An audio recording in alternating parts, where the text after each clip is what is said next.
우리에게 주시는 하나님의 말씀은 마가복음 6장 30절에서 44절 말씀입니다. 마가복음 6장 30절에서 44절 말씀입니다. 제가 봉독해 드리겠습니다. 사도들이 예수께 모여 자기들이 행한 것과 가르친 것을 낱낱이 고하니 이르시되 너희는 따로 한적한 곳에 가서 잠깐 쉬어라 하시니 이는 오고 가는 사람이 많아 음식 먹을 겨를도 없음이라. 이에 배를 타고 한적한 곳에 갈새 그들이 가는 것을 보고 많은 사람이 그들인 줄 안지라. 모든 고을로부터 도보로 그곳에 달려와 그들보다 먼저 갔더라. 예수께서 나오사 큰 무리를 보시고 그 목자 없는 양 같음으로 인하여 불쌍히 여기사 이에 여러 가지로 가르치시더라. 때가 저물어 가매 제자들이 예수께 나와 여짜오되 이곳은 빈들이요 날도 저물어 가니 무리를 보내어 두루 촌과 마을로 가서 무엇을 사 먹게 하옵소서. 대답하여 이르시되 너희가 먹을 것을 주라 하시니 여짜오되 우리가 가서 200데나리온의 떡을 사다 먹이리이까. 이르시되 너희에게 떡 몇 개나 있는지 가서 보라 하시니 알아보고 이르되 떡 5개와 물고기 2마리가 있더이다 하거늘 제자들에게 명하사 그 모든 사람으로 때를 지어 푸른 잔디 위에 앉게 하시니 때로 100명씩 또는 50명씩 앉은지라. 예수께서 떡 5개와 물고기 2마리를 가지사 하늘을 우러러 축사하시고 떡을 떼어 제자들에게 주어 사람들에게 나누어 주게 하시고 또 물고기 2마리도 모든 사람에게 나누심에 다 배불리 먹고 남은 떡 조각과 물고기를 12바구니에 차게 거두었으며 떡을 먹은 남자는 5,000명이었더라. 이것은 살아계신 하나님의 말씀입니다.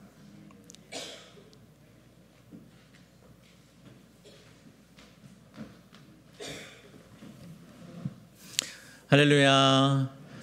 네, 뉴즈 장로교회 주일 예배 오신 여러분들 주님의 이름으로 환영하고 축복합니다. 네, 앞뒤 좌우에 계신 분들과 함께 사랑과 축복의 인사를 나눴으면 좋겠습니다. 잘 오셨습니다. 사랑합니다. 이렇게 인사하겠습니다. 네, 잠시 기도하겠습니다. 사랑과 은혜가 풍성하신 하나님 감사합니다. 하나님, 이 시간에 우리가 주님의 말씀을 듣기 위해 주님 앞에 나아옵니다. 우리에게 말씀하여 주실 때 이 말씀 듣게 하여 주시고 그 말씀이 우리 마음 가운데 새겨지게 하여 주시옵소서. 부족한 종 주님의 십자가 뒤에 가려주시고 주님 말씀만 선포되는 시간 될 수 있도록 인도하여 주시옵소서. 우리를 사랑하신 예수님의 이름으로 기도드립니다. 아멘. 네, 여러분, 성경을 읽으면서 어떤 말씀을 읽을 때 가장 재밌고 또 흥미진진하게 읽으셨습니까? 구약 성경 창세기에 나오는 창조의 이야기, 또 여러 족장들의 이야기를 재밌게 읽으셨습니까? 이스라엘의 역사, 왕들의 역사, 사사들의 역사의 이야기도 재미있죠. 또 요나와 에스더 이야기도 참 재미있습니다. 신약으로 넘어오면 예수님의 이야기, 또 사도들, 초대교회의 이야기도 참 흥미진진합니다. 아마 예수님의 기적 이야기도 많은 분들이 재미있게 읽으셨던 이야기 중에 하나가 아닐까 생각을 합니다. 예수님께서 정말 많은 기적을 베푸셨죠.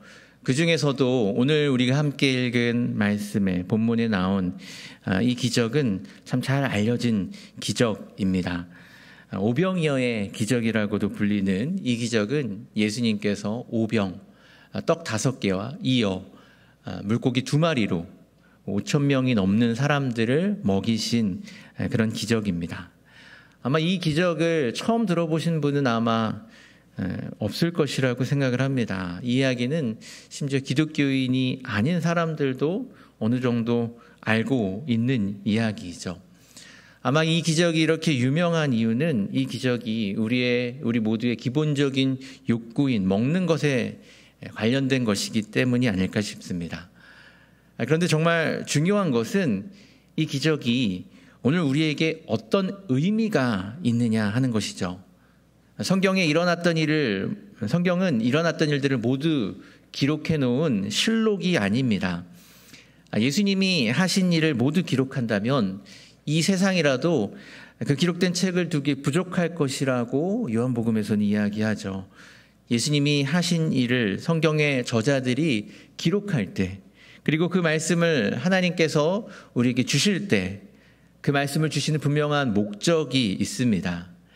이 오병이어의 기적도 단순히 신기하고 흥미로운 이야기라서 성경에 기록된 것이 아니죠. 이 말씀은 분명 우리의 삶의 변화와 도전과 위로를 가져다주는 하나님의 능력 있는 말씀입니다.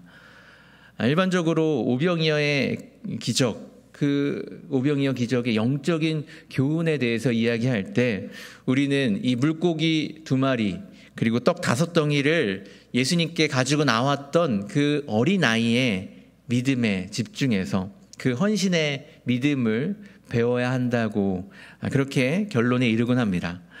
하지만 오늘 우리가 읽은 본문 말씀에서는 이러한 영적인 교훈을 기대하다가 당황할 수밖에 없습니다. 왜냐하면 오늘 우리가 읽은 본문 말씀에는 떡 5개와 물고기 2마리를 예수님께 가지고 나왔던 그 어린 아이가 등장하지 않기 때문이죠. 그렇습니다. 본문을 다시 한번 찾아보시기 바랍니다. 꼭 있어야 할 것만 같은 그 어린 아이가 오늘 우리가 읽은 본문에는 등장하지 않고 있습니다. 이 오병이어의 기적은 사실 성경 모든 복음서, 마태, 마가, 누가, 요한복음 이 네 복음서에 모두 기록이 되어 있는 말씀입니다. 근데 그 중에서 어린아이가 떡 5개와 물고기 2마리를 가져왔다는 이야기는 요한복음에만 나옵니다. 그럼 마태, 마가, 누가복음을 우리가 읽을 때는 우리가 이 말씀을 통해 어떤 영적인 교훈을 받아야 될까요? 비록 본문에는 나오지 않지만 분명히 거기 있었을 그 어린아이를 우리가 생각하면서 교훈을 받아야 할까요? 그렇지는 않을 것입니다. 분명 본문 자체만을 통해서도 충분히 우리가 영적인 교훈을 발견할 수 있습니다.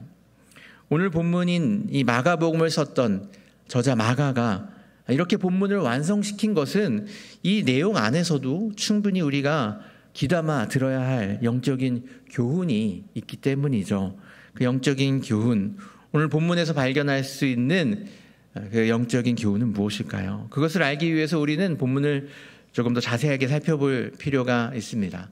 오늘 본문을 주의 깊게 읽다 보면 우리는 이 본문에서 특별하게 강조하고 있는 한 가지를 발견하게 됩니다. 그것은 바로 제자입니다. 일단 오늘 말씀은 이렇게 시작을 하고 있습니다. 30절 말씀입니다. 사도들이 예수께 모여 자기들이 행한 것과 가르친 것을 낱낱이 고하니. 오늘 본문은 사도들, 즉 예수님의 제자들의 보고로부터 시작합니다. 이 보고는 오늘 우리가 읽은 본문 말씀보다 조금 앞에 나오는 17절부터 13절의 말씀과 관련이 있습니다. 7절부터 13절 말씀에서 예수님께서는 12명의 제자들을 둘씩 짝지어서 파송을 하셨습니다. 예수님은 제자들을 보내시면서 그들에게 권능을 주시고 회개의 복음을 전파하게 하셨습니다. 제자들은 이 마을 저 마을을 돌아다니면서 예수님께서 그들에게 맡기신 일을 실행하였습니다. 이것은 예수님이 제자들을 훈련시키시는 한 가지 방법이었습니다. 일종의 실습 훈련이었던 것이죠.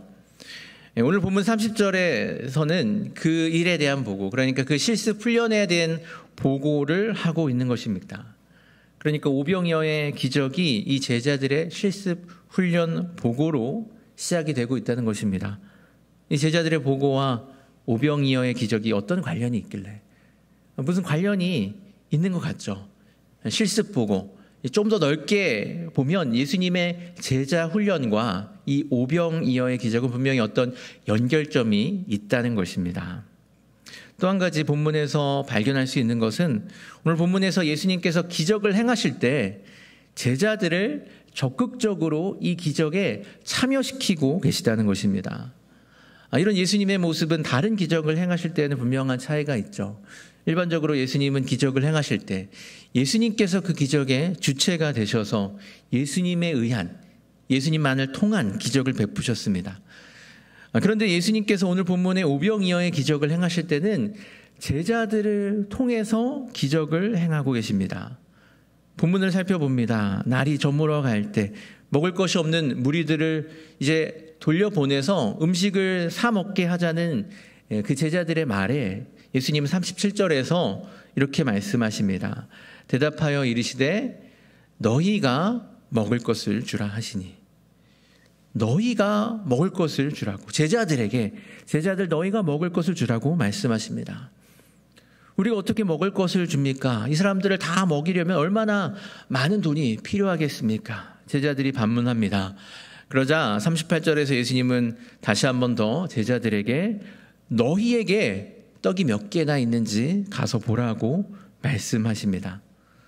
여기서 제자들은 떡 5개와 물고기 2마리를 가지고 오죠. 그리고 이어지는 39절과 41절의 말씀입니다.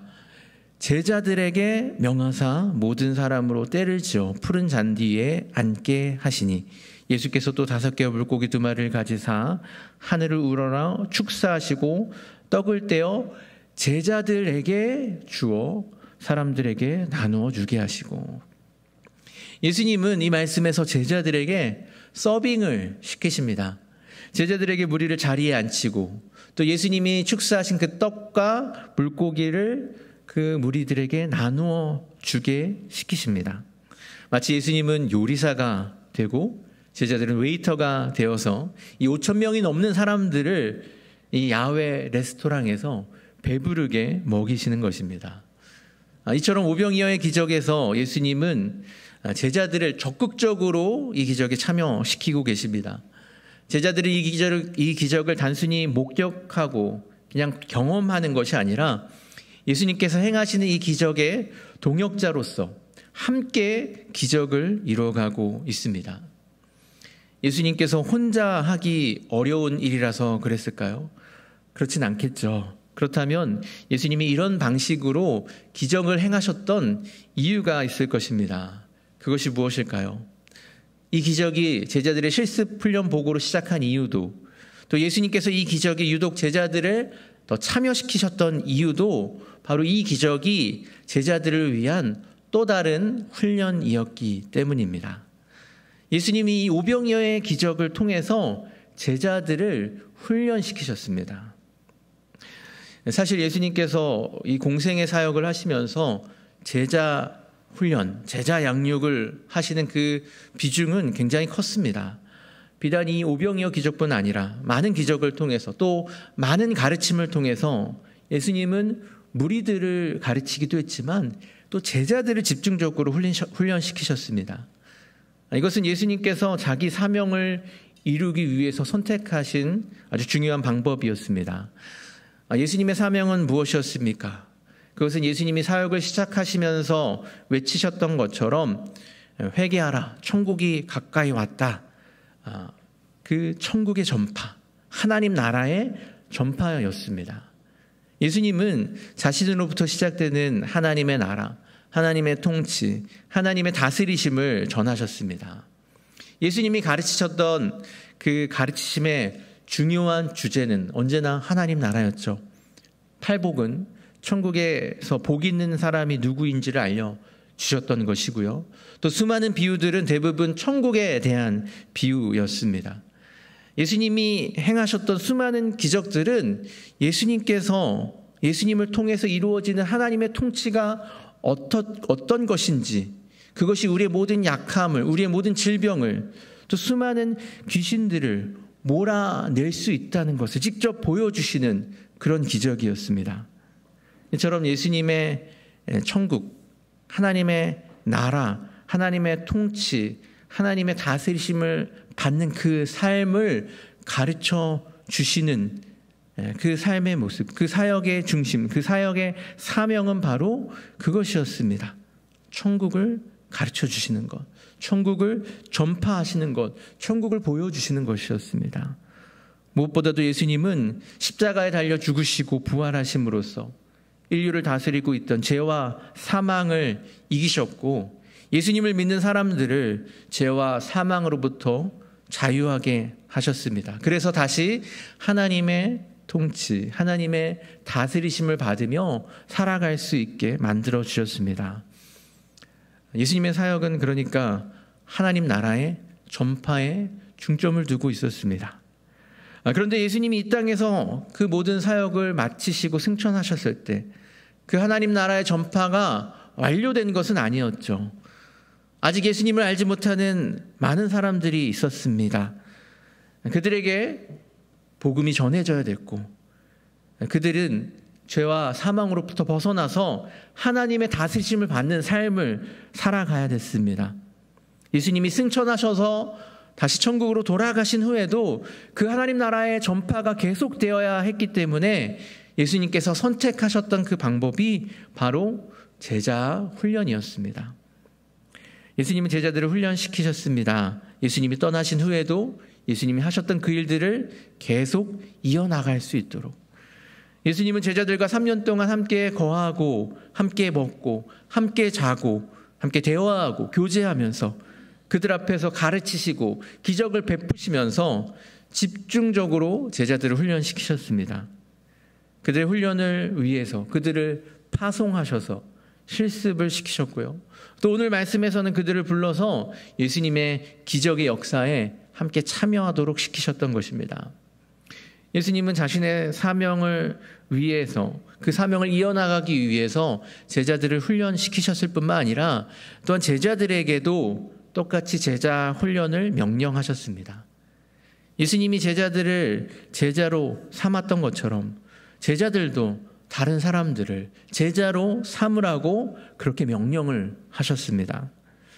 예수님께서 제자들에게 주셨던 마지막 명령, 지상 대명령, 영어로는 The Great Commission이라고 불리는 그 명령에서 예수님은 무엇을 명령하십니까? 마태복음 28장 19절과 20절의 말씀입니다. 그러므로 너희는 가서 모든 민족을 제자로 삼아 아버지와 아들과 성령의 이름으로 세례를 베풀고 내가 너희에게 분부한 모든 것을 가르쳐 지키게 하라.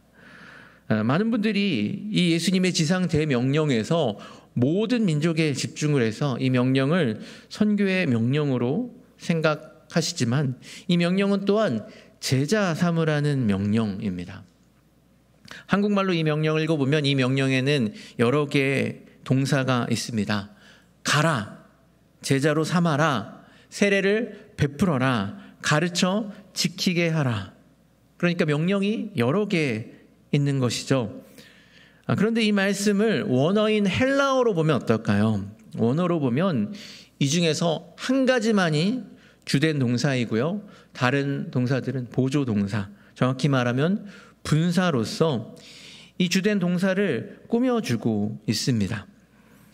그러니까 이 본문 말씀에서 이 28장 마태복음 28장 19절 20절에서 명령은 단 한 개이고 다른 명령들은 그 명령을 꾸며주는 역할을 하고 있다는 것입니다. 그 단 한 가지 명령이 무엇일까요?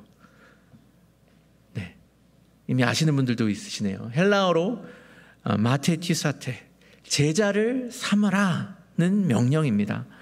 바꿔 말하면 예수님의 지상 대명령은 결국 제자를 삼으라는 명령이라는 것이죠. 예수님의 제자들은 예수님의 이 마지막 명령에 순종했습니다. 그들은 모든 민족을 예수님의 제자로 삼기 시작했습니다. 그들을 통해서 모든 민족은 예수님의 제자가 되었고요. 그 새로운 제자들은 또다시 모든 민족을 제자로 삼았습니다. 이와 같은 제자 양육, 제자의 재생산을 통해서 하나님의 나라는 급속하게 전파되었습니다. 예수님이 떠나신 후 불과 300년이 지나지 않아서 원래 12명이었던 제자들의 수는 약 500만 명에서 600만 명에 이르게 되었고 결국 로마 제국은 기독교를 국교로 공인하게 됩니다. 제자 훈련, 제자 양육, 제자의 재생산이라는 예수님의 방법은 예수님이 사명을 이어나가고 그 사명을 이뤄나가는 가장 좋은 방법이라는 것이 분명하게 증명된 것입니다. 우리는 예수님의 이 명령을 받은 사람들로서 그 명령에 순종해야 되는 줄로 믿습니다. 우리는 예수님의 제자가 될 뿐만 아니라 또한 제자를 삼아야 합니다. 우리는 제자로 훈련받고 또한 제자를 훈련시켜야 합니다. 이것은 예수님의 명령에 순종하는 것일 뿐만 아니라 하나님 나라의 전파라는 우리의 사명을 이루는 가장 좋은 방법이기도 합니다. 하나님 나라의 전파는 우리의 사명을 이루기 위해서 하나님 나라의 전파라는 우리의 사명을 이루기 위해서 우리는 밖에 나가서 노방전도를 하고 선교지에 가서 단기 선교를 합니다. 물론 그것도 참 중요한 일입니다. 하지만 그것만큼 중요한 것은 한 사람을 주님의 제자로 삼는 일입니다. 그 한 사람을 주님의 제자로 삼으면 그 한 사람은 또 다른 한 사람을 주님의 제자로 삼기 시작할 것입니다. 그렇게 주님의 제자들이 세워져 갈 때 이 하나님 나라 전파라는 사명은 나 한 사람이 아닌 수많은 제자들이 함께 이루어져 가는 그러한 사명이 될 것입니다. 우리가 예수 그리스도를 믿는 사람이라면 우리는 하루를 돌아보면서 스스로에게 나는 오늘 복음을 전하는 삶을 살았는가를 물어봐야 합니다. 나는 오늘 하루 한 사람에게 복음을 전하는 삶을 살았는가?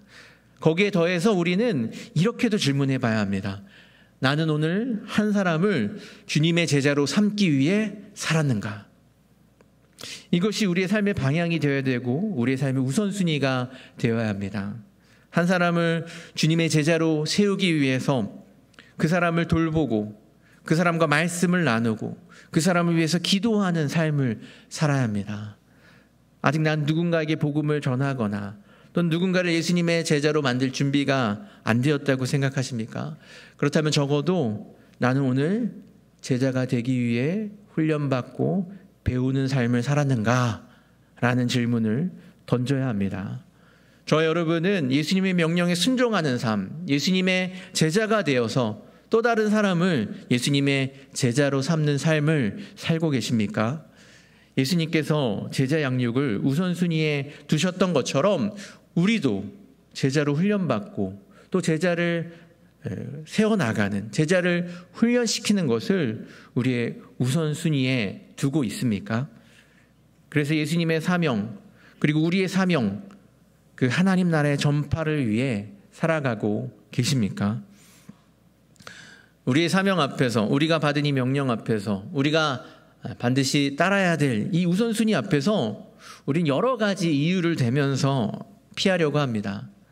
그런데 오늘 우리가 함께 읽은 본문 말씀은 우리가 가지고 있는 그런 핑계를 우리가 결코 댈 수 없음을 알려주고 있습니다. 우리는 어떤 이유를 댑니까? 우리는 너무 바빠요. 너무 힘들어요. 그렇게 이유를 댑니다. 그렇습니다. 우리는 너무나 바쁜 삶을 살아갑니다. 매일매일 정말 살아남기 위해서 오늘 하루도 바쁘게 정신없이 살아갑니다. 그래서 제자를 삼는 사명 같은 것을 생각할 여유가 없습니다. 그런데 우리만큼 바빴던 사람들이 누구인지 아시나요? 바로 예수님과 예수님의 제자들이었습니다. 예수님의 제자들은 예수님을 만나기 위해서 오고 가는 수많은 사람들을 상대하느라 밥을 먹을 시간도 없었습니다. 31절 말씀입니다. 이르시되 너희는 따로 한적한 곳에 가서 잠깐 쉬어라 하시니 이는 오고 가는 사람이 많아 음식 먹을 겨를도 없음이라. 제자들이 이렇게 바빴다면 예수님은 어떻겠습니까? 예수님도 당연히 똑같이, 아니 오히려 더 많이 바쁘셨겠죠. 그래서 예수님과 제자들은 한적한 곳으로 옮겨서 잠시 쉬는 시간을 가지려고 했습니다. 하지만 무리들이 예수님을 따라오자 예수님과 제자들은 쉴 틈도 없이 다시 사역에 들어갑니다. 32절부터 34절까지의 말씀입니다. 이에 배를 타고 따로 한적한 곳에 갈새 그들이 가는 것을 보고 많은 사람이 그들인 줄 안지라 모든 고을로부터 도보로 그곳에 달려와 그들보다 먼저 갔더라. 예수께서 나오사 큰 무리를 보시고 그 목자 없는 양 같음으로 인하여 불쌍히 여기사 이 여러 가지로 가르치시더라. 바쁘고 힘든 가운데도 예수님과 제자들이 쉼없이 사역을 이어갔었던 이유는 무엇입니까? 예수님께서 그 큰 무리를 보셨기 때문입니다. 목자 없는 양과 같은 무리를 불쌍히 여기셨기 때문에 예수님 가만히 쉬고 계실 수가 없었습니다. 그렇습니다. 우리는 기다릴 시간이 없습니다. 우리는 쉴 시간이 없습니다. 지금도 수많은 영혼들이 목자 없는 양과 같이 죽어가고 있습니다. 구원의 손길을 기다리면서 오늘도 영적인 목마름과 배고픔을 겪고 있습니다. 예수님의 시선은 그들을 향하고 있었습니다. 예수님의 마음은 그들을 향해 불타고 있었습니다. 우리의 시선은 그 예수님의 시선이 머무시는 곳을 향해야 합니다. 우리의 마음은 예수님의 마음과 이심전심이 되어야 합니다. 목자 없는 양처럼 헤매고 있는 영혼들, 그 죽어가는 영혼들을 바라보고 그들을 향한 주님의 마음을 느낄 때 우리는 바쁘고 힘들다고 핑계할 수 없습니다. 다시 일어나서 우리의 사명을 위해서 제자 삼는 삶을 위해 달려가야 하는 것입니다. 이 말씀을 통해서 우리에게 주시는 교훈은 바로 이것이죠. 바쁘고 힘들어도 목자 없는 양과 같은 그 영혼들을 위해서 시간을 내고 힘을 내 사명에 헌신하라. 그렇습니다. 바쁘고 힘들어도 목자 없는 양과 같은 그 영혼들을 위해 시간을 내고 힘을 내 사명에 헌신하는, 특별히 제자 양육에 헌신하는 저 여러분이 되실 수 있기를 주님의 이름으로 간절히 기도합니다. 우리는 또 이런 이유를 대기도 하죠. 우리는 너무 부족합니다. 우리에겐 아무것도 없습니다. 우리에겐 리소스가 부족합니다. 우리에겐 돈도 시간도 없습니다. 지금 제자 양육을 할 에너지가 어디 있습니까? 지금 그 일을 감당할 사람이 없습니다. 그렇습니다. 다 맞는 말이죠. 참 현실적인 이야기입니다. 우리가 그 현실을 무시하기가 쉽지 않습니다. 그런데 이런 이야기가 익숙하지 않으십니까? 바로 오늘 본문에서 예수님이 제자들에게 너희가 먹을 것을 주라고 하셨을 때 제자들이 했던 대답과 비슷합니다. 37절 하반절의 말씀이죠. 여짜오되 우리가 가서 200데나리온의 떡을 사다 먹이리이까. 제자들은 굉장히 현실적으로 반응을 했습니다. 그들을 먹이기 위해선 200데나리온의 떡이 필요한데 과연 우리에게 그런 돈이 있겠냐라는 것입니다. 현실적인 계산과 판단이었습니다. 하지만 그런 제자들에게 예수님은 그들에게 있는 것을 살펴보라고 말씀하십니다. 그래서 제자들이 그들에게 있는 것을 살펴보고 가져온 것이 떡 5개와 물고기 2마리였습니다.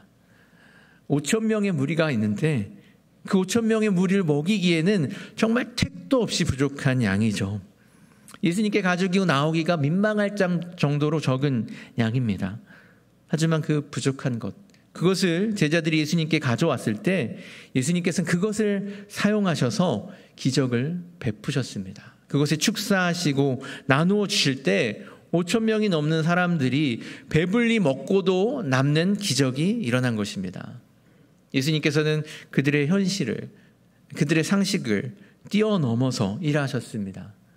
예수님이 기적을 베푸시는 분이십니다. 그렇기 때문에 우리는 우리에게 아무것도 없어서 할 수 없다는 핑계를 댈 수 없습니다.